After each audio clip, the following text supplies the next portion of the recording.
আসলেও আমরা নির্বাচনে যথেষ্ট পরিমাণ ভূমিকা নিচ্ছেন দেখছি।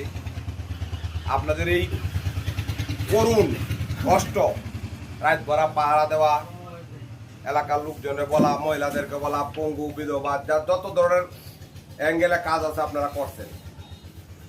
আজকে নির্বাচন শেষ হয়েছে, 2 দিন হয়েছে। আপনারা সবাই জানেন যে আগামীকালকে শপথটা আরো পরে অন্য কথা আছে। রোজার জন্য তারা আউড়াউড়ে করতেছে। নেতা চলে গেছে ঢাকা, নাহলে আসতো।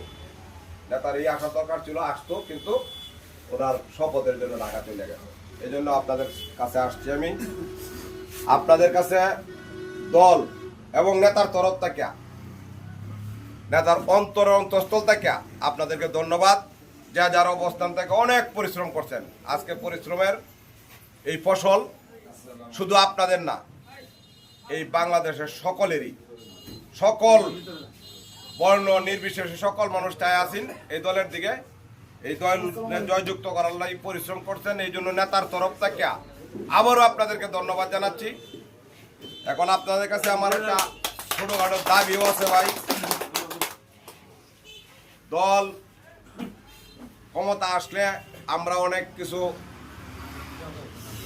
কথা দিছি, নাই প্রতিশ্রুতি দিছি না বক্তৃতায়, যে করাম 1 নম্বরের প্রতিশ্রুতি ছিল আমাদের কি, সন্ত্রাস মুক্ত করব, মাদক মুক্ত করব, দেশ থেকে দাঙ্গা হাঙ্গামা মুক্ত করব, পুলিশি হ্যারাসমেন্ট মুক্ত করব, জনগণ এবং পুলিশের দূরত্ব কমায় দেব। নেতার প্রতিশ্রুতিতে নেতা অটল আছে। আপনারা নেতারে সহায়তা করবেন। এলাকা কোনো মানুষ যেন কোনো কষ্ট না পায় আমাদের বিএনপি নেতার দেখে। বিএনপির এক একটা নেতা এক একটা মডেল। আমার বিশ্বাস আপনারা আপনাদের অবস্থান থেকে তাদের শিশুর পক্ষে যেমনি কাজ করছেন, এমনি আগামী দিনে দেশ গড়ার লাগে কাজ করা যাবেন কিনা আমার কাছে ওয়াদা দেন। আমার কথা হইলো, আমরা বিএনপি করি, শুধু যারা বিএনপি করি তারা না, এই দেশের রাষ্ট্র পরিচালনার দায়িত্ব বিএনপি পাইছে। নান্দাইলের পরিচালনার দায়িত্ব এসআর খান চৌধুরী পাইছেন। উনি একজন রাজনৈতিক পরিবারের ছেলে। উনি আমার বিশ্বাস বাকি জীবনটা জনগণের জন্য উৎসর্গ করবে, জনগণের জন্য উৎসর্গ করে দেবে। উনি একটা রাজনৈতিক মনা লোক। উনার 24 ঘন্টায় রাজনীতি নিয়ে ভাবেন। এখন আর অন্য কিছু নিয়ে ভাবেন না। সুতরাং এলাকার মানুষের কোনো যেন আমাদের দ্বারা দুঃখ দুর্দশা না হয়, কেউ যেন একটা লোক এসআর খানের সৈনিকের কাছ থেকে কষ্ট না পায়, ও করে শব্দ না হয়। উন্নয়নমূলক কাজে লাগিয়ে যান, নেতা সহায়তা করবে, দল সহায়তা করবে। তারেক জিয়া নিজে বলছে, আপনারা দেখছেন তারেক জিয়ার প্রত্যাবর্তনের দিন যে একটা বক্তৃতা দিয়েছে, এই বক্তৃতাতে মানুষ, সারা বাংলার মানুষ এক হয়ে গেছে। সেটা আওয়ামী লীগ সহ। লক্ষ্য করছেন কি আপনারা? উনি ইসলামী উম্মার শান্তি যেমন সেই চিন্তা ভাবনা করে বক্তৃতারা দিছে। এবং সৌদিপুরি এই পর্যন্ত যে কাজগুলা করতেছে সবগুলাই মডেল হিসাবে থাকবে।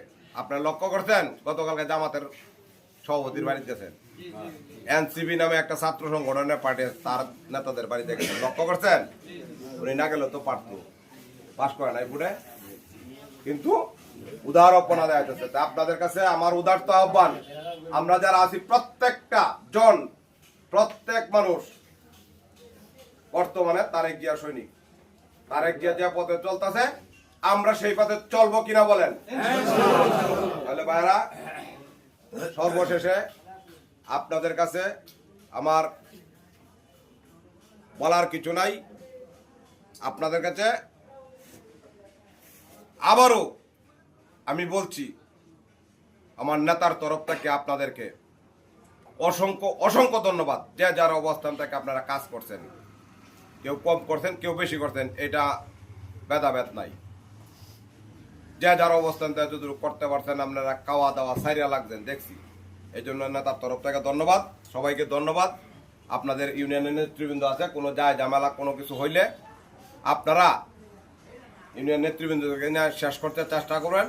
যদি শেষ না হয় আমাদের কাছে তারা জানাবে, আমরা করে দিব। তবে কোনো উচ্ছৃঙ্খল মনোবৃত্তি দেখানো যাবে না।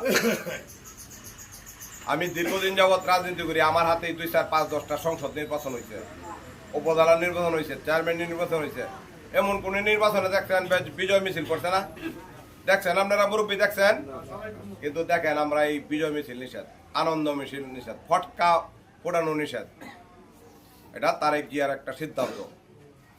সুতরাং তারেক জিয়ার নির্দেশনা মতো ইয়াসের খান চৌধুরীর হাতকে শক্তিশালী করার লাগি আপনারা সচেষ্টা কাজ করবেন, সর্বদাই কাজ করবেন। আপনাদের কোনো দুঃখ দুর্দশা ইউনিয়ন কমিটির নেতৃবৃন্দের কাছে বলবেন, যদি তারা না পারে আমরা দেখব, তাদের মাধ্যমে আমাদের কাছে জানাবেন।